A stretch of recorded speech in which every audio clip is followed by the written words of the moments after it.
Hi, this is Tasheena. And this is Jonathan. And this is We Watch What We Watch, a podcast where a married couple talk about movies and TV. And today we have a special guest, my brother, Nathan Colby.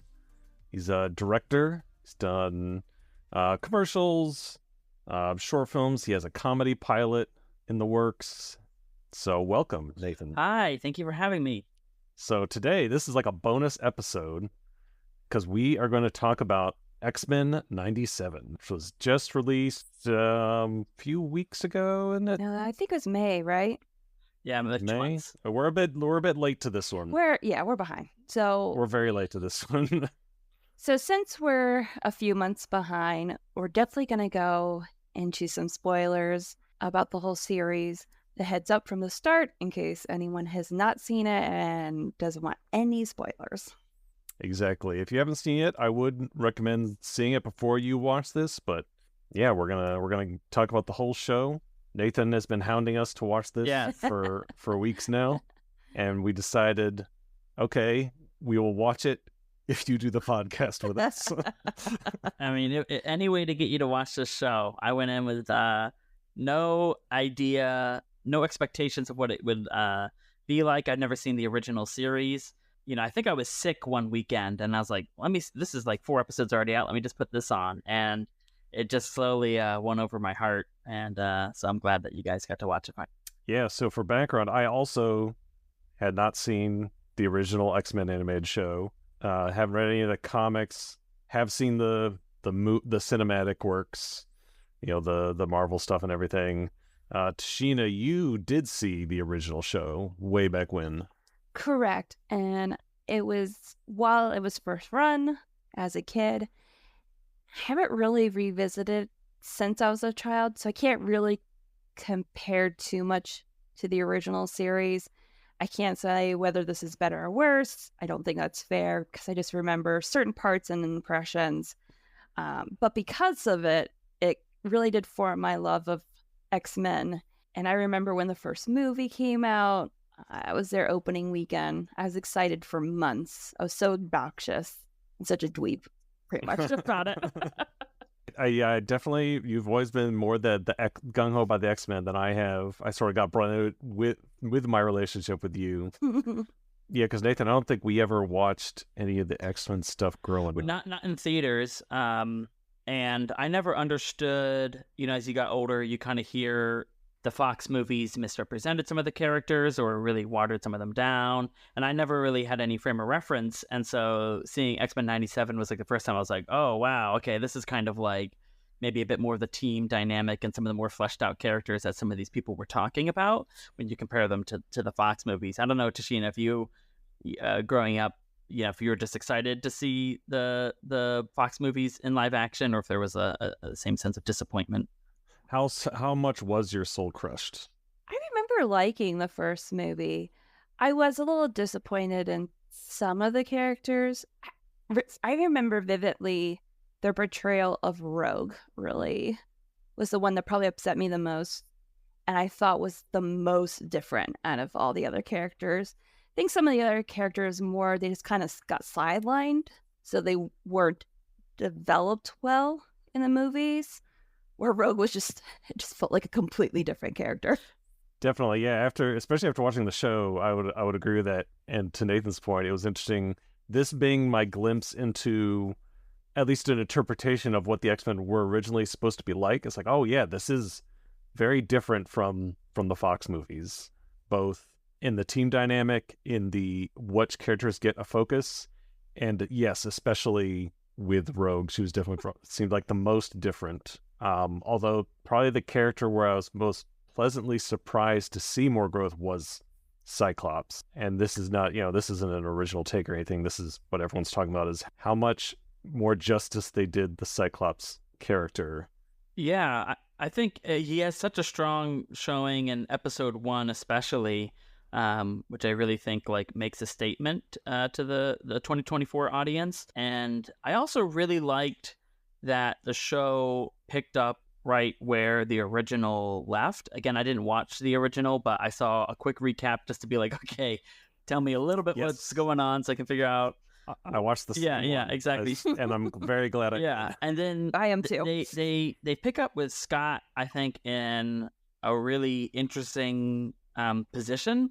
In some ways, I feel like his development, it kind of tapers off a little bit compared to like the monumental position he's in the beginning. You know, there's so many plots going on that like we can't really see that too for at least for very long.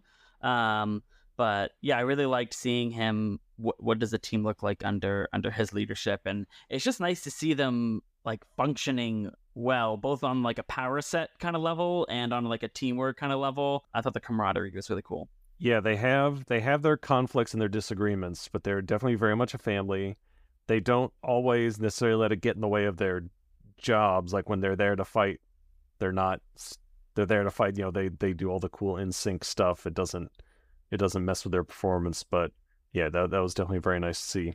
Although we don't see him in charge very long, because then, spoilers, Magneto is given control of the X-Men as Xavier's last will and testament, which right off the bat was a very interesting twist. Yes, I really like this twist. And I think this is both one of the things I like the most about the show and the beginning of some of my issues with it, because it was a great twist, and for the next several episodes, I feel like it is severely underutilized. And I think this happens a lot in the show. It's trying to cover so much plot ground and story ground and so many things that it really tends to speed through it pretty fast. Yeah, I want to say overall, I really liked this first season. I thought it was really good, especially compared to the other X-Men media that we have. This is top tier. I would say probably the biggest negative for me was that it is too rushed. They could have used like 3 more episodes. I think even 3 more episodes would have helped a lot more to breathe, and we don't miss out on these moments, because there's some moments that do hit, and I thought they did a good job. But then there's some moments we are going by so quick. I'm like, whoa, what's happening? Especially the last 3 episodes. Yeah. With such a breakneck pace. Yeah. And I'm like, am I getting everything? I feel like I'm missing something. Like, it just was like, bam, bam, bam, bam. And it just kept on going. Yeah. So I'm hoping next season they're able to let things simmer a bit more. Maybe hopefully a couple more episodes. Yeah, it is tough. Some of the things that are pluses in the beginning kind of like end up being a little bit negatives by the end. And, you know, when you're first stumbling upon the series, the speed is really refreshing, especially for MCU, Disney Plus, you know, material, where some of it, they're dragging out this thing that could have been, you know, 3 episodes into 6 or 8, you know, and it just feels like, why am I, it's like clocking in for work to watch some of their content. This could have been email. And so, yeah. you know, meanwhile, X-Men 97, it hits fast, it hits hard, it balances the ensemble. And it keeps adding more balls to the juggling routine. And at a certain point, a couple start to fall. And then, you know, like it felt really good when it was working. And then it leaves you wanting just a little bit more when I think this could have been a 2-season arc, or just much longer, or just longer episodes to live in it a little bit more. Yeah, it definitely felt like it's possibly suffered from the we don't know if we're getting renewed syndrome, where they just have to they wanted to hit as many callbacks and plot points as possible. And because we mentioned that recap, which we watched, and boy, am I glad we did, because they reference almost every single... Oh my goodness. It felt like they hit every single plot point covered in the original show in just the first season. I'm like, okay, well, I definitely would be pretty lost if I hadn't watched this. Do you have any favorite episodes, or maybe unexpected favorite moments? Because I know there's definitely some heavy hitters with episode 4, and then some of the ones near the end. But episode 2, the Mutant Liberation begins. I liked the first episode, but it definitely felt like there was a lot of exposition and trying to like get people caught up and get the feel, and which is completely understandable. And episode 2 felt like I was really getting invested with Magneto being in charge and the UN attack. I thought that was a really great episode, especially our insight on Magneto. and his thought process and how he's trying his hardest to feel Xavier's shoes, but he's still Magneto and he's going to do things his own way. And then, of course, episode 5, Remember It, with the attack on Genosha, which is, oh my goodness, I was not expecting that. Like, I knew something bad was going to happen because I'm like, everybody's too happy on Genosha.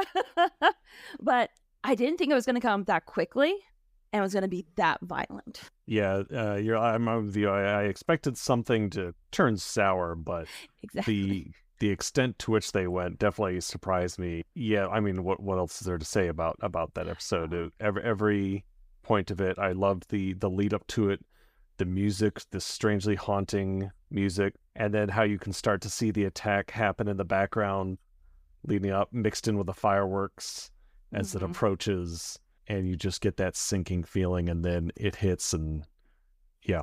It didn't do the thing which I see in a lot of like streaming and like especially Netflix property where like the first explosion hits and then come back for next episode to see what happens. It's like it's a full attack, pre-attack, attack, and like climax of it all in one episode. And it just like, yeah, it really leaves you sinking in your seat, and then at the end you're feeling so lost. You're like, what? Where could they take the story after this? Especially after episodes like the UN episode in episode 2, which really kind of set the stakes in terms of the human mutant relationships. How does that get resolved now that we know what's at stake on that global scale too? Yeah, as far as other moments, I mean, there are some great lines throughout that hit pretty hard. We don't typically allow terrorists to become leaders. I mean, Magneto hits back with, yet you allow so many leaders to be terrorists, which has so many layers of commentary. Yeah. Scott Summers in his interview, again, right before the attack, when he sort of snaps a little bit and shows some of his frustrations with, we're nothing like you, and thank God, because it's the only reason you people are still alive. That was a hard one, because I'm not the biggest Cyclops fan. I definitely like him in this series. It's definitely more fleshed out, and I understand him better. But that moment, is that like the mask falling off of his face for a moment, and you really get to see the pain and the anguish that he's under. Just understandable. Like, stuff is always happening to the X-Men. Every single episode, they also cannot get a break or a breather. Something is always terribly going wrong. And I'm like, towards the end, I'm like, I'm tired. I would be so tired if I was a mutant. It just seems very exhausting. In this world, yeah. Can't catch a break. No one can. I liked episode 7. It was kind of like Rogue was doing her investigation, trying to find answers. So that was kind of its own thing. But they also just dealt some with like the disaster relief of the Genosha attack, and them like going through the rubble and stuff like that. And I just I felt like in a show that went really fast, there were moments, at least in that episode, where it felt like we were like addressing the crazy thing that just happened. I feel like in general they do like to sit with consequence a bit and not completely ignore it, even with something like Scott and Madeline's baby is not a plot thread that is the baby shipped off and dropped. It's like it continues, and even like the little scene where Scott is in telepathic communion with Madeline and Jean walks in on them. It's kind of nice. It wasn't, again, it adds complexity to Scott's character, but also just their whole weird situationship there. And so again, the episode's going really fast, but I don't think the show is 100% like forgetful, at least in those bigger points. Oh no, definitely not. And to its credit, it does the thing that annoys me the most about superhero properties in general is a disaster will happen, either a disaster on a population scale or on a personal scale, and they just blow right over it. We have to keep going. You have to get to the next action set piece. Don't have time. Here, the attack on Genosha, it does not get ignored. You show the aftermath. You are continually dealing with the aftermath. Their baby is continually referenced, comes back in a plot way, sure, but in an emotional way, that arc continues. Gambit's death, which hit me really hard, the I can't feel you line at the end of that episode, that hit really hard. And his death is also not bulldozed over. They have the funeral with the great eulogy from Night Stalker, and they allow them to grieve, and for you to see them grieving, which I think is really important. That's what gives these things weight, whether they come back to life or not, and inevitably they do. Sure, it's a superhero property, but as long as we can see their reaction and see that it affects people emotionally, that's important. And they do that pretty well throughout with some of the big points. A moment where I felt like it didn't take the show in a direction that I was really excited about was probably when Xavier returns. And I think they ended up doing some interesting things with him now that he was back. And again, I didn't have any of the reference of him being in the old show, so I didn't really know how he'd play. So I was just kind of like, "Ooh, this is like upsetting the balance." But I guess, yeah, from the onset of episode 1, I was kind of excited in this post-Xavier world and stuff. And then for him to come back again in season 1, like actually, again, I had no idea what was going on. So when I was watching the show and Xavier came back, I was like, "Oh, that's the end of the season," and now we're gonna see what happens in season 2. And then like it just kept on going. But yeah, I don't know. I just felt like it felt like everyone was dealing with this cosmic weight, whether it was Magneto trying to be a better person or Scott trying to keep the team, but also like maybe get out of it and raise their family. Like, and then Xavier comes back and it's kind of like all of that was like a lie, which I guess I'm feeling what the characters were feeling. So there's some validity there, but there's some confusion for me there, because did they know he was still alive? Did the X-Men? I thought everyone thought he was dead. That was my impression, was that they thought he was dead. But they didn't seem that surprised by it. Well, they knew the Shi'ar took his body. So I guess they didn't know he was alive, but just because of the universe they live in, they're just like figures. Just figures, so it doesn't catch them by surprise. Sure, you're back. What's new? No, yeah, I definitely agree. It was the most interesting thing about Charles being gone, which I think is critical to the entire story, is the fact that they now have to reconcile with the fact that he wasn't perfect and maybe his dream was wrong or unachievable or not realistic. Mm-hmm. You know, yes, as she and I were talking about. Yeah, Xavier, you know, as the eternal optimist, he only sees the good to a fault. Mm-hmm. Whereas Magneto is the eternal realist. He only sees the worst in people to a fault. And therefore their clash is always interesting. So with Xavier being gone, you're now forced to reconcile with his legacy and whether it truly was the right course of action at every point, whether it really was the right solution to all their problems. During the section where Xavier is in Magneto's head, I think that was when I really grasped my issues with Xavier. Because you're right, he's an optimist and he has this vision of the future, which sounds great, but he does not have a path to there. He doesn't have the means to get to this dream, so he just keeps selling this dream. And I'm like, but how are you going to make that achievable? So I really, at that moment, got Magneto's frustration. It's not that Magneto is right, but I understand that Charles is not giving him what he needs. Like an actual real path to a future where mutants and humans can go coexist. And honestly, Xavier's just kind of been doing the same thing for years. He got his team of X-Men, he trained them, and it was almost like, oh, well, if we prove to them that we're good, that we save people, humans will see that and align with us. And in some ways, it hasn't. There's actually a lot of humans that seem to have disdain towards the X-Men. Like, oh, them, or, oh, I didn't think they were the good guys, which is really weird to see humans kind of be really dismissive of the X-Men. Yes, Xavier has the dream, he sold the dream, but I think Magneto's problems are finally starting to seep into his students. Is this a realistic dream? Do we need to change it?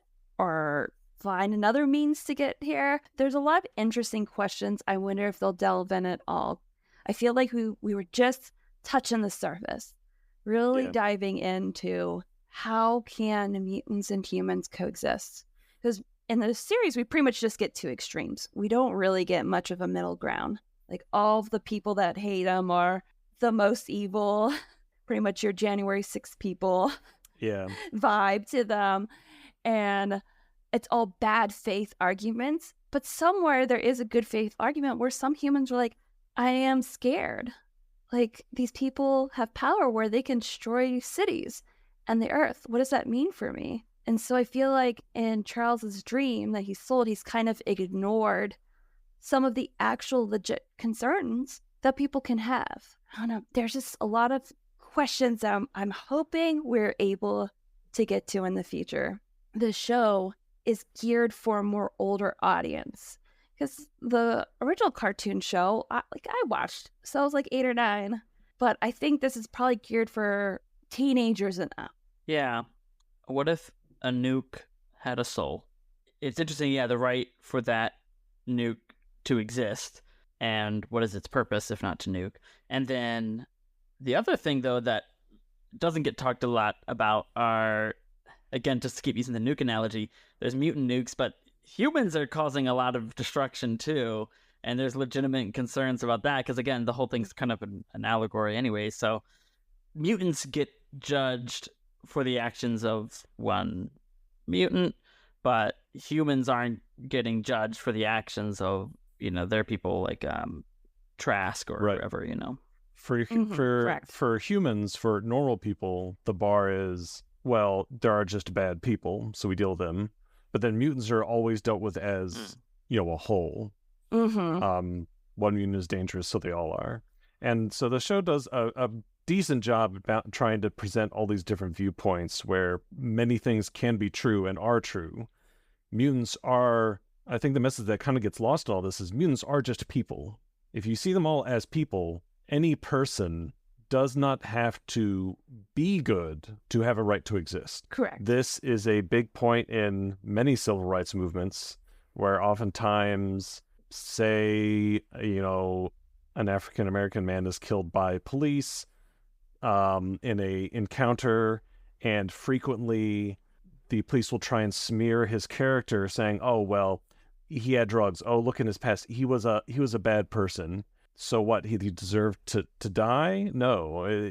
These people don't have to be heroes. They do not have to be perfect. They do not have to be flawless to have the right not to be shot. Yes. And so you have the mutants who as a whole represent that. And you see the frustration come out with Cyclops. How good do we have to be to prove to you that we have the right to exist? The answer is you don't. You don't have to be good to have a right to exist, which is what they're really trying to get to. Now, simultaneously, though, how then do you solve the real practical problem of the fact that many of these mutants have extremely dangerous powers? And I think it's just a shift in the way of thinking. It's more of a democratization of these powers, because as Nathan said, governments, bodies of humans with resources have done far more damage in terms of loss of life than mutants as a whole have done. And so why are the mutants being treated with more scrutiny than these governments? Why are governments allowed to, as Magni said, their leaders be terrorists and commit all these acts? But when a mutant does it, maybe intentionally, maybe by accident, that there's so much more of a reaction, which the show, and I think, just to close out this point here, I think part of what I like and my frustration with the show is that in a lot of ways, the discussion around it is sometimes more interesting than the actual show. I think the show posits some of these things, but doesn't go as much into detail with them as I'd like. Yeah, because it can be a bit frustrating because some people treat this as like a one-for-one to civil rights movement or queer community.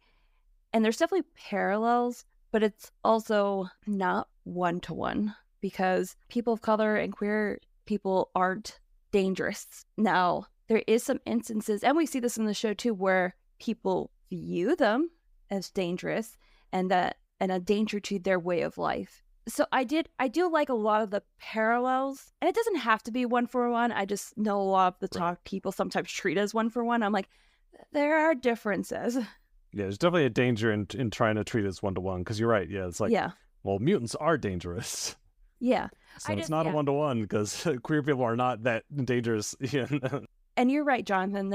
There's also humans cause a lot of danger and damage as well. And at no point do we see any human kind of look inward and go, well, what if we were the baddies? With Miss Cooper, I think she's the only one that has some like, maybe we're wrong. And then let Magneto go. Yeah. I think with any good allegory, there are limits to the allegory, and it's meant to, one, allow you to look at real life maybe with a slightly different lens, but also some of it is also just used to relate to you. Even the Genosha attack relating, another writer said it relates to something like 9/11 or the Pulse nightclub shooting, that sort of like defining moment, which there's the before and after. And so one, I do think it's like, it lets you look at those things with a new lens, but also I think it's mainly just meant to just kind of grab you, and it pulls something out of you like, oh, I forgot that's living in me. Especially it knew its audience so well, you know what I mean? If you're in the 90s, formative moment, something like the 9/11 attacks, so. Yep. And then, Jonathan, you said the democratization of mutants. I think it also speaks to like, hey, where's the pragmatic approach to bringing these things together? And if you want to drive in this country, you have to go through a permitting and licensing system, because that's a dangerous vehicle. And so in some ways, Xavier's formula of having a school for mutants actually makes a lot of sense, because people who have access to basically, in our real world, unfathomable amounts of power that could just accidentally kill someone, with an emotional outburst, you would need to be trained and taught how to use that. So really, it's kind of like, why aren't there more? Xavier, I think, has a decent plan, just not a really good business mind. He needs to expand. We need more schools. He's got this one school with this entire world that doesn't make any sense. And so I do think, that could be a part of how they actually bring this forward. But I'd also love to talk about Bastion, and maybe even just some of the other characters that we haven't hit on yet. Yeah, Bastion. So from a plot perspective, when they first started introducing Bastion, because of everything so far being a lot of like references to old things, my first reaction to him was, wait, am I supposed to know who that is? Yeah, me too. And I'm still not sure if I was supposed to know who that is. Well, I'm glad it wasn't Sinister, just because he's so one note and cackling evil, and it's sort of played out, right? Yeah. So I'm glad it wasn't Sinister. It took me a while to warm up to Bastion as a villain. It's when I realized that he is the anti-Magneto. He's the Magneto for the humans in his own way, because he is neither human nor mutant, technically. So he's using his power like Magneto is to try and secure humanity's future at their expense. Magneto is doing similar for the mutants. He's trying to secure their future, but oftentimes at their expense. So seeing it in that light made me appreciate him a little bit more. The voice performance I thought was pretty cool. I forget the actor's name, but yeah, it sounded really familiar. Theo James, yeah. I just saw him in The White Lotus. Yeah, okay. So I was like, wait a minute, I've heard this voice before. Yeah, they could have gone down some really tread upon territory with him. I would say that, kind of to what Tasheena said earlier, that the last 3 episodes go so fast that I probably legitimately do need to rewatch it to fully put together his plan. I agree. Because I don't know if you have any insight what his plan was, because I'm actually a little confused. All I know is like, oh yeah, conflict. He's stoking the fire. He says a lot of words that sound smart. I'd have to watch again to tell if they actually are smart or if they're just really obvious things. Like, they're obviously trying to do parallels with like the war of information and the fire hose of misinformation, that concept, and just and overwhelming everyone with sort of a constant 24/7 media cycle. Although I'm not 100% sure how like the attack on Genosha accomplishes that. Like, practically, was he just trying to make mutants mad so that his solution would then be welcomed by humanity? I like the overall move from dealing with it deals with like just some classic X-Men problems, and then we got bigotry, speciesism, and then like right to exist, and then it kind of moves into like survival of the species kind of territory in the last, and this is over like evolution and being left behind, and there's a lot of commentary that Bastion is trying to pull on people's feeling of being left behind, which I also think speaks to Christian nationalism. But then I didn't understand how Prime Sentinels, was he saying that this is how humans are not left behind by becoming Prime Sentinels? Or is that just a tool to kind of get what he wanted and eradicate mutants? I think it was just a tool, because I don't think, I'd have to watch again, I don't think his plan was to convert all of humanity into Sentinels, but I think it was just he converts some of them. They then repress mutants, turn them into slaves. They power the future economy. Yeah, because pretty much they're going to be slave labor. Oh, right. Okay. Yeah. I see. And I don't think every human ascends. But even if it was, I mean, I think the point of that is, yeah, we are saving humanity. That's sort of the meta point, right? Saving humanity by shedding your humanity. Yeah. Oh, the only way to save humanity is destroy it by shedding our former selves and becoming these technobots. I think that's sort of that is the point. It is both why his plan works and doesn't. It is the innate flaw in his plan in that it sacrifices what it's trying to protect. Not only at the expense of another group, the mutants, and oppressing them, but also at the expense of themselves. And I think it's trying to put the point home that they even say outright, he creates a utopia for humans. Right? He creates a utopia at the expense of a whole slave class. Mm-hmm. Is it worth it? The answer is supposed to be no. Yeah, it's hard to get into Bastion. But yeah, you're right. Genosha, I know he talked about it, but I can't remember his reasonings, because he was talking to Dr. Cooper about it when he revealed that he had Magneto. When your skin's not in the game, apathy is the answer, which I think speaks to that sort of the, everyone gets so overwhelmed, I guess, by the scale of it that they just shut down. It's too much for you to deal with. How that leads into his Sentinel program taking over, yeah. I don't know. I think they might have tried to make two separate points here that don't exactly gel, but I might have to watch it again.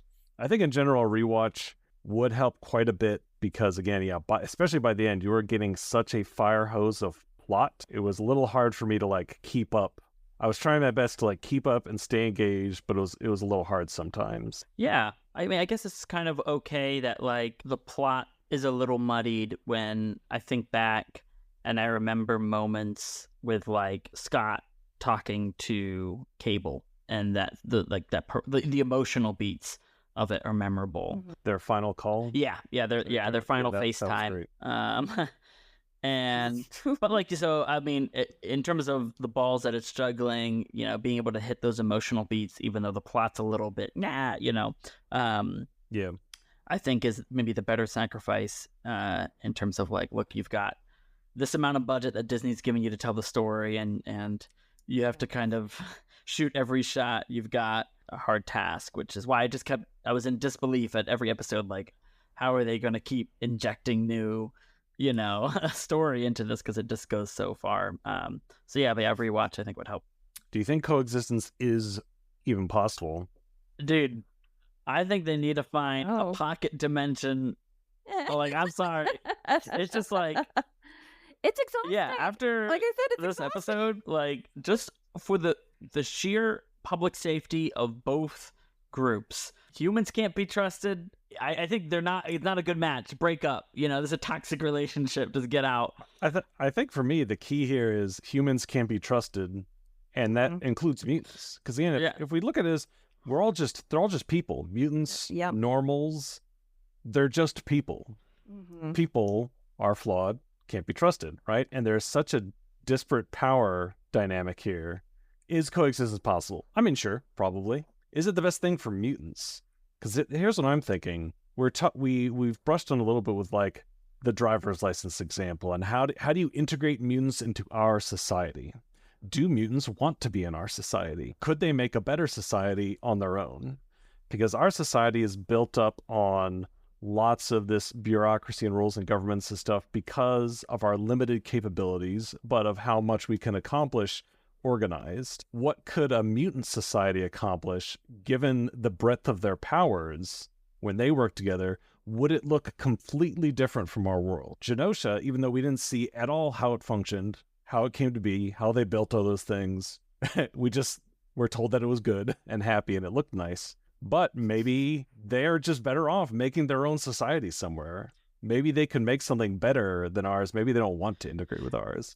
A quick thing on Genosha, 2 points. One, it was an oligarchy of sorts, and they did have like a sort of caste system in a way. And but then also there was a moment where Gambit looks at the price of an apple, and it's like super expensive. Do you remember that? Yeah, it was like Yeah. what, Yeah. But So what was that? Oh, do mutants use the dollar? well, I was just curious. What was that trying to say? Was it just trying to say like, hey, this Genosha is sure happy, but there's maybe some inequality, inequity there that like we don't really have time to get into, but like Gambit kind of like sees through it. Or I don't know. I just didn't know. It was such a quick beat. I thought it was going to go somewhere, but then they blew it up. Yeah, because being, I guess their economy is probably rough. They got to import their food, Well, I guess my point is I'm thinking more of as a Star Trek fan, thinking about how Star Trek, the big thing that changed their society completely was the fact that it went to post-scarcity with the creation of replicators. So that humanity had discovered a power so great that it turned their entire society on its head. And they had to rethink how they did everything. They had to rethink how they did money, service, jobs, everything. Everything changed. And I guess what my point is I feel like a completely mutant society, or maybe even mutants just interject into any society, does that create the same kind of shift that you have to rethink and maybe redo everything? Because up until now, all they've talked about is just accepting mutants into our society, just bring them in, which feels very much like status quo, but mutants. And I think the answer is actually more of a complete shift. I think they're all thinking too small, which is why it might be better for the mutants to just experiment on their own somewhere else and make their own society and see what happens. Because I think you could potentially have some really cool fundamental shifts in what society even looks like that you can't even imagine because of how significant these powers are. Humans, since the invention of agriculture, we've had like 10,000 years or whatever to form this system that we have, which is flawed, especially for some people. Charles is a bit of a status quo keeper in a way, again, because he doesn't have those like steps to actually change things. For how much shit we give him, which I think is justified, I think Charles's main point isn't so much that he does have a plan, but his thinking is that if everyone would just stop, agree to talk, see each other's perspectives, and work together, if we could get to that point, then the solutions would begin to present themselves. And this is where his clash with Magneto happens. Magneto kind of wants to see the plan first.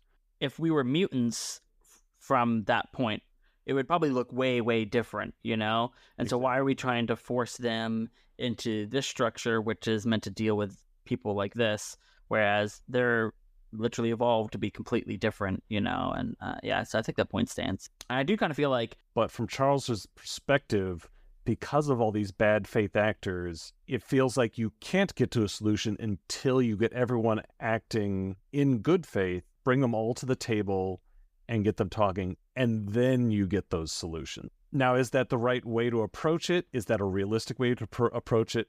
Maybe not. I mean, I gotta just say, I almost felt like we could have led with this in the episode, but like the animation format feels like it's such a better fit for X-Men, especially because it's an ensemble and just like the power set, like being able to see absolutely animation cues for their different powers, whether it's Charles's telepathy or Magneto's, magnetism. It's so it makes the fight scenes be able to go quick, but it's very clear what's going on. It feels like everyone gets to own their powers a lot, and I don't know, I felt like just like the animation, especially in X-Men 97, I thought it did the action justice. I found myself kind of going back and watching a few set pieces and seeing Cyclops use his powers in more creative ways, and seeing Morph do a bunch of really crazy characters like that. He confused me almost every time. Oh yeah. You would think by the end I'd be expecting it, but every single time I'm like, wait, how'd that person get here? Dang it, it's more. I know. I got me again. I did it with Hulk because I think I turned away and all of a sudden Hulk was there. I'm like, where did Hulk come from? And there's a couple of times where that happened where I saw, like when the ship is falling apart at the very end, there's a moment where you see Mr. Fantastic in the background. And I'm like, oh, that must be, is that Morph? Right. Was he there? Juggernaut shows up in the house, and I'm like, where'd he come from? I'm like, dang it, it's Morph again. He keeps getting me. Can we talk about Morph and Wolverine's relationship? Yeah. I mean, they fucked. Yeah, right? Like that first scene. I think that was on the nose, right? Yeah, I think they definitely alluded that at least Morph has feelings for Logan, but Logan is so wrapped up in Jean, who knows if it's even in his peripheral at all. It's kind of tragic. It's a little tragic, and it's with Logan in the coma at the end, and Morph, kind of like, all right, well, I'll just be what you want me to be. The great fault is that he actually can, Yeah, that was really a sad moment. Yeah. I'm hoping in season 2. I'm glad that Logan was in the background of the season. Yes. But I'm okay if he pulls in a little bit forefront for next season. But I'm not sure because he's not one of the people that got timed misplaced. He could be. Yeah, actually. He just has, or he's stuck in the prison. The ending felt a little bit like, I guess, an epilogue. And it felt like, I kind of wish it just exploded and then they ended it. But I guess it almost felt like and next time or next season on X-Men 97. So I just think it wasn't totally clear who was in what timeline at the end. It felt like a large amount of them were in the past, in Egypt, and only Scott and Jean were in the future. But so I don't know where that left Logan. He kind of seemed incapacitated, so maybe that's just why we didn't see him. And I felt like Forge. It felt like he was like kind of like trying to locate everyone. I don't think Logan was accounted for. Him and Morph were on the list of presumed dead. Another refreshing character that I'm kind of surprised I felt like they pulled off pretty well was Nightcrawler. And I thought he played really well into the ensemble thing where his character's defined enough where I think if you had a solo thing on him, it'd be a little bit one-dimensional, but as a great ensemble, he offers a good thing. And I didn't really know how they were going to treat his sort of, I guess, religion focus, but I kind of thought they did a good job of like having him play off the rest of the deep emotions that everyone else was feeling, and him being a guide in some of those ways. I don't know. I thought it was actually pretty good. Yeah, so someone called him a spiritual advisor, and I thought that was probably a pretty adequate description. And even being there for Rogue, because I forget, they kind of have like a brother-sister bond. And I'm glad that we saw that, because sometimes certain bonds get pushed aside just because there's so much happening. So I'm glad that they had a couple moments where you saw that Nightcrawler really cares about Rogue. One thing I'm mixed on were all the cameos, because one, they didn't do anything. And 2, it made a lot of them look useless. Because I'm like, why aren't you helping? Yeah, especially complicit is the word. Captain America and Iron Man, right, are in the war room when he's like, let's just blow up that asteroid or something. I don't know. I'm just like, no one. And then they just sat there while it's coming towards them. I'm like, Iron Man, you're not gonna go out there and try to help? Like, I don't know. We have a world where Avengers exist too, but they're so useless. It's weird. I feel like that's more an issue, I think, with just comic world scope. Sure. Because you do one where you ignore them and you don't show them at all because it's an X-Men story. Or you show them and in their comic, they would be able to, Captain America would be able to stop that asteroid with some crazy, but, it's not his comic, so he can't do it. So I was conflicted on it because I don't know. It was trying to be like, look, they're here too. Here's a big montage of them fighting off Sentinels, and like they're busy, and I guess I didn't really mind that, comic book fan service, which I don't think you should write off fan service as always a bad thing, but I do think you just need to know when it's appropriate. But yeah, having especially them in the war room felt especially weird. And yeah, like they were just useless, and they were just like, yeah, I don't know, fire the nukes, I guess. Like we just seen like a little over 10 years ago, like them trying to stop the nuke in the MCU, like them doing the exact opposite of this. So we know like this doesn't really align with like how these heroes would. And the hero is never going to be the person who's like, send the nuke, So Yeah. I just don't understand how we got to that point. What happened to poor Iron Man where now he's just like sitting there? I think you're right. It is just a problem with the comic book universe. They're probably stuck with it. But I think what you can do when you know how many problems it creates is you don't focus on it so much. And I think that's what the problem is. Yes, they're there. You can't get around that. It's part of the universe. But the more attention you put to it, the more you invite the criticism. The Captain America bit was probably enough to acknowledge the universe, but by the time the big fight's going on, you've forgotten about it, and it's more of a, oh yeah, wait a minute, couldn't Captain America have helped? But you've forgotten about it. But while it's happening, at the critical moment, you spend an inordinate amount of time close-ups, looking straight at them. Here they are. Now it's no longer, oh, I'm just a slave to the universe. No, now you've made a choice. That was a very specific choice. It was fan service, but I think it probably hurt a little more than it helped. Yeah. I thought like the first round of cameos, at least that I noticed, was when Magneto says enough and he does the worldwide EMP. Yep. And then there's a series of comic book cameos. And I kind of like that as a sort of like, oh shoot, this is like fucking up everybody's little corner of the universe. Yes. And I don't need anything more to really see that like this is now, it changed from like an attack on the UN to like global, like it made his act feel very big. But yeah, totally in the middle of a climax, in the middle of the X-Men's fight, to cut to them felt like weird. Like someone, it's like, it kind of felt like one of those writing by committee where someone's like, excuse me, but what would the Avengers be doing right now? It's just like, look, this asteroid thing's happening so fast that they just, it's the Captain Marvel syndrome. What's going on Earth is happening all over the galaxy. So that's why I can't be here fixing all your problems immediately. Yes, exactly. Yeah. I mean, there's some people are like, oh, Magneto's right. I'm like, Jesus Christ. Yeah.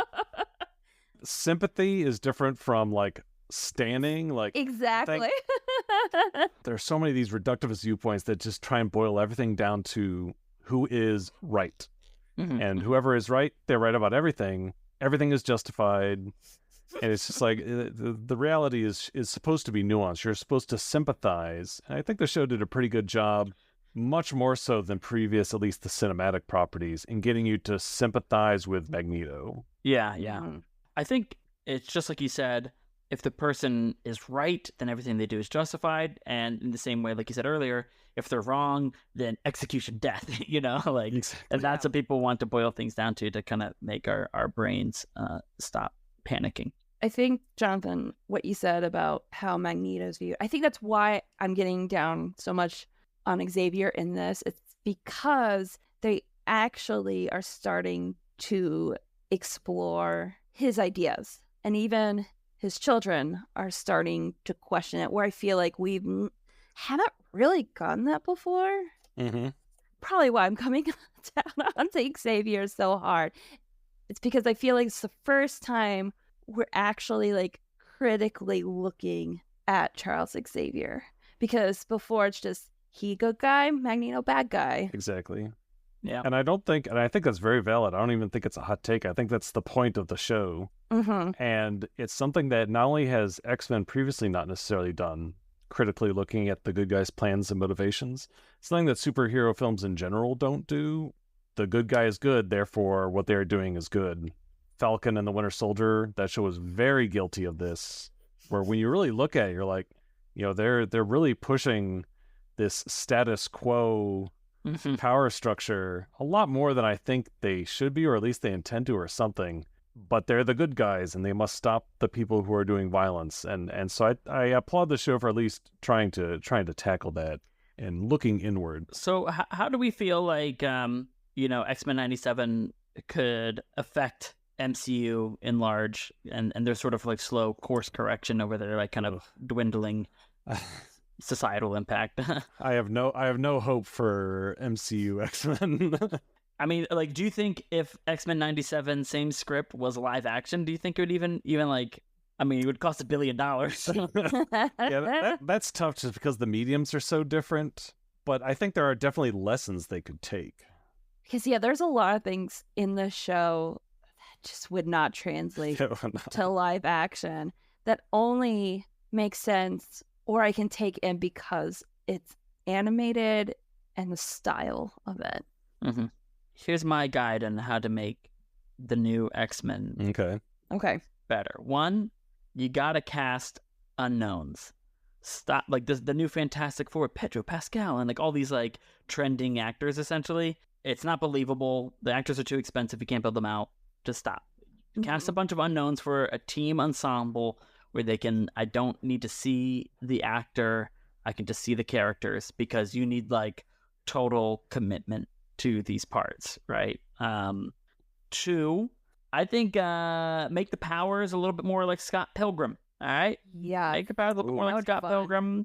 That could be kind of fun. Some it doesn't have to go fully that way, but something to kind of like, I don't know. I just liked seeing some of the color blocking with the animation, and it made it very clear in the complicated scenes, and I think you can kind of bend reality a little bit with some of the I mean, to your point, the comic was able to make everything feel very kinetic. Yeah. Like all these very nebulous, unseen powers were made physical to where you could feel their impact. And I think whatever they could do to translate that into live action would be appreciated. I think overall for the MCU, style is needed. When we watched the latest Batman movie, the one with Robert Pattinson, that's what I realized I missed from the MCU is style, because I'm so tired of grounded realism comic book adaptations. I'm over it. I want fun. I want outlandish, or like with the Batman, how it was like a gritty noir, like whatever property you have, fix it with what's appropriate. But so many MCU properties are just melding together for me in this collage of blandness that it's really very hard. Flat. Yes, flat is how I describe everything at Marvel right now. Because you're right, in X-Men, having some kind of consistent style that heightens it would give them a lot of leeway to show different powers and be creative with it. Just a lack of creativity overall is really hurting the MCU. Yeah. I think if you look to the MCU's past, I think in terms of style and creativity, you saw little spurts of that early on. James Gunn basically invented the cosmic MCU style, and so then every time you saw the cosmic MCU, it was grounded in a visual. It's like, oh, okay, that's great. And even like something like Thor 1, what they were able to do with Asgard, every time we returned to that, it felt like you're going to a place. But like now, I don't know, if you go to the planet that Captain Marvel was brainwashed and trained, it's just like kind of like nothingness, and I don't know, it just feels very very one note, very flat. So I think there's like more art direction style that we could be talking about, and just with color and creativity. Another thing that I think you talked about Batman as a noir, which has visual implications, but also just like a genre and storytelling style and structure. And I kind of just wish people would stop treating MC, or just actually, this is probably an industry-wide commentary, but there's been such a focus on like, you need a good story. And I get that. On paper, you should have a good, compelling story. But film is not an essay, and it's not a novel. film has tools and editing techniques and storytelling techniques, and that's why I think that like Taika Waititi was able to make a big impact when he first came on to Ragnarok, because he was able to bring his little mini toolkit of filmmaking storytelling beats into it, whether it was like that kind of like the Polynesian percussion moments, and even like in the beginning where he kind of did that retro, you might be wondering how I got here sort of thing. And right now these directors, I think they're just not bringing any film toolkit to the stories. It's like, I don't really care if you're the funny director or you're the like director who can do cool, gritty, action or a spy story. Like, just give me a movie that like has to capture me and make me ask some questions versus just like sit and like watch it. I've also noticed it too with the whole obsession with plot, that people have lost interest in visual storytelling and language. I'm like, we didn't need someone to say that, because the visuals told us that. The visuals give us clues. That's why we're not reading a book. I'm watching a movie. So I've seen movies that have good stories, good scripts, but I wouldn't go back to because the visuals are so dull. I want to be engaged with what I'm actually seeing, not just the story. And I feel like if the visuals storytelling is unique and at a high level, I could probably forgive a lot of like plot stuff. Like if the visuals are telling me the story that I need to know, I can forgive some elements of the script. I don't know if you've seen it, Nathan, but I was just watching the movie Blowout the other day, and the visual and also sound language that's used, it is so well done. I would highly recommend that. It's a Diploma movie with John Travolta, and he's a sound editor, mixer. And so that is very key to the movie. It's a great movie. And I miss that. And going back to older movies and seeing how some of these directors like use the visuals, use the sound, like use all the elements of a movie to tell their story. Like, I miss this. I see why people like sometimes are stuck on old movies, because some of that art has been lost now. Yeah. Jonathan and I have talked in the past about how the MCU has kind of just turned into like a series of like medium shots, and they just like we don't have those super close-ups, and everyone kind of like, they'll kind of rag on a director, say like Michael Bay, who was kind of like all style over substance, but he had a visual kind of kinetic energy to his movies, and he knew how to capture these big moments. He didn't know how to do a lot of other things, but he knew how to do that, and there's a lot of copycat, especially because of the industry, and these budgets are over bloated, and so you kind of need like, I need it to be a tried and true formula. Oh, it's an action movie, let's just copy John Wick, and it's going to be like colorful, and like, now we're going to do really long takes, but like, it's only because John Wick was able to refresh a category that was growing really stale with like the sort of Takens and Equalizers of the world. With a movie like that, it feels like Hollywood learns the wrong lessons, right? Or they just like, oh well, now we just need to copy that, versus like, we need to take more risks. Like Barbie's probably going to be the big one where they took all the wrong yeah get ready for that to be gutted. I also just think that like, I think some of these movies need more time in the oven, and which I know it's just, there's just no budget for that, but like let these things craft and simmer, and especially since Hollywood loves bringing on new directors, because then there's a little bit more executive power balance, over these like newer directors. But if bringing in a newer director, give them more time to kind of figure it out, challenge some of their lack of experience on them. I guess to relate this back to 97, it feels like it was somehow made in a vacuum, and there was too much going on at Marvel, and they were able to like slip through something like really good. And I'm a little fearful for season 2, because it I think, from at least from my circle, which I don't know what my algorithm is different from other people's, but it's like, 97 seemed like it was a successful project for them. Maybe like compared to like What If or something like that. So I'm like, what does season 2 look like now that there's maybe some more eyes on it? I have good news and bad news. So the good news is that season 2 is already written. Great. So it has managed to slip by. Season 2 will also slip by unless they do rewrites. But season 2 is done. I think the actress Rogue said she already recorded her lines. Oh, wow. Or was recording them or something. Yeah, so that's already well underway. The bad news is the writer of the first two seasons was fired for unknown reasons that we still don't know of. Classic. And the writer they got to replace him for season 3 is from What If. Oh, no. So it might be a...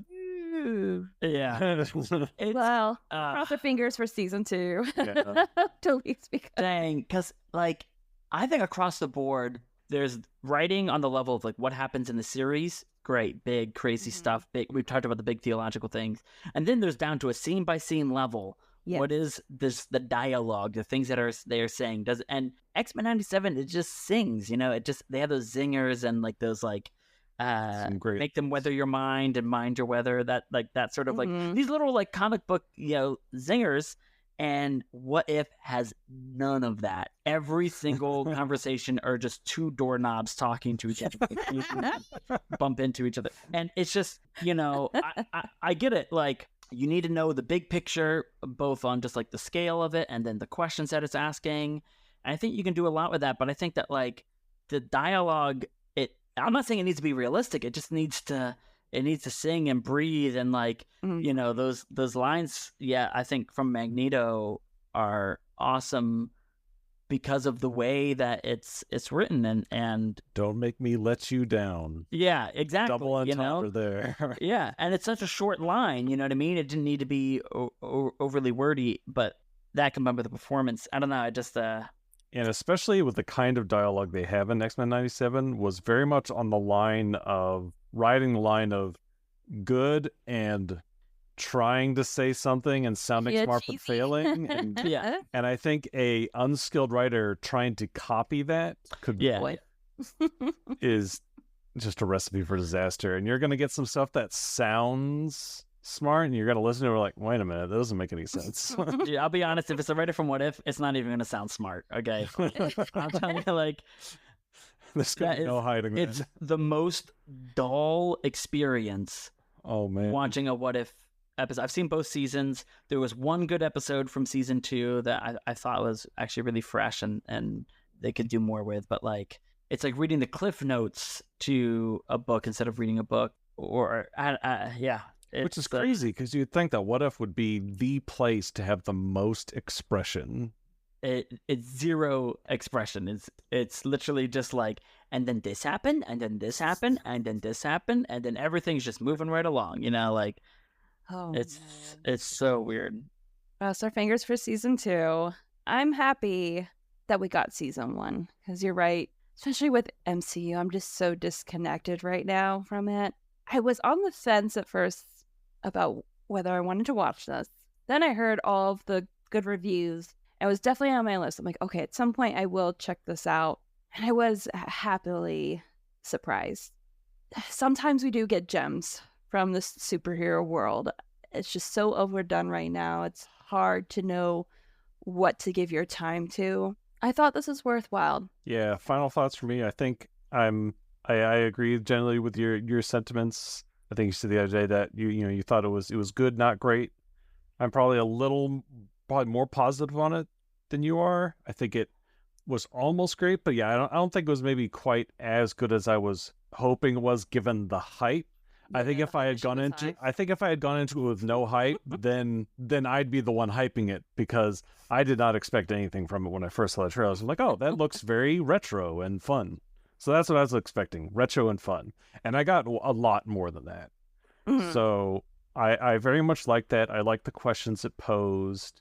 I was a little lost by some of the rapid fire plot and references going on, but I was able to stick with it. The animation is great. The theme song slaps. That's going to be the best part. Every time they use it in the fight. Oh man, I was Disney Plus was like, "Do you want to skip this?" I'm like shut fuck up, off, Disney. Get out of here with that. So yeah, I loved the animation, the fights. Those were all great. Loved how they advertise everyone's powers, how they are able to get this cool comic book action and have good character moments and compelling stories. So overall, I think it was maybe not S tier, but A tier. A tier. Yeah, there we go. Yeah, and it's hard. The bar is so low, so you're just It is. It is pretty Especially low. for X-Men. so it's just like, oh, thank God. I mean, you can do this, or you can do Dark Phoenix. So it's up to you. But yeah. Final thoughts, Nathan?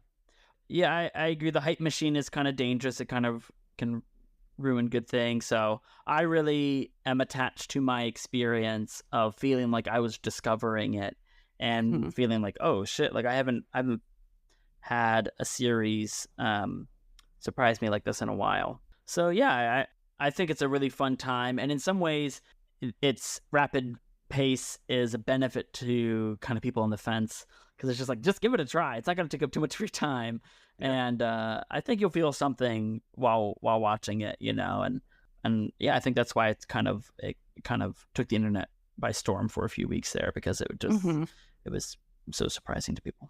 Yeah, definitely a recommendation, and I think give it a watch, and probably, and I might do this myself, I'll give it a second watch now that I have more of a handle on the plot points and won't get lost by those, and my expectations are set. I'm actually kind of interested to watch it a second time and see what stands out. I think really beautiful animation, and compare, and also pretty violent. But compared to something like say Invincible on Amazon Prime, I think that this animation is a tier above that, and I think that I agree. Embraces some stylistic things and a couple tiers above What If, and it's just kind of fun to watch. I think it has a lot of rewatchability. Especially if all you're looking for is just some popcorn as well. So I think it's got something for everyone. Yeah, I was actually a little worried that it would be more like Invincible going into this.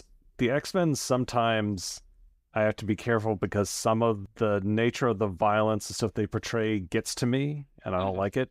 And I was worried with this being, it's an adult version of this old show. I'm like, they're going to go, especially the animation, it's going to be gloves off. They're going to be going at it. And I was really concerned. So actually, even though it is definitely more violent than the first one, it did not go as far as I thought it was going to. Yeah. And I was really worried it was going to be a X-Men but Invincible, and I did not want that at all. And thankfully it avoided that. So yeah, more mature than probably for little kids, but overall, not too bad. It did just enough to be effective without going into gratuitous. Yeah. All right. Lots to talk about for a whole season at once. That's Yes. true. Yes. All right. Well, I hope everybody enjoyed our episode about X-Men 97. We'll see you next time when we watch Deadpool and Wolverine. See you later. Bye. See ya. Bye.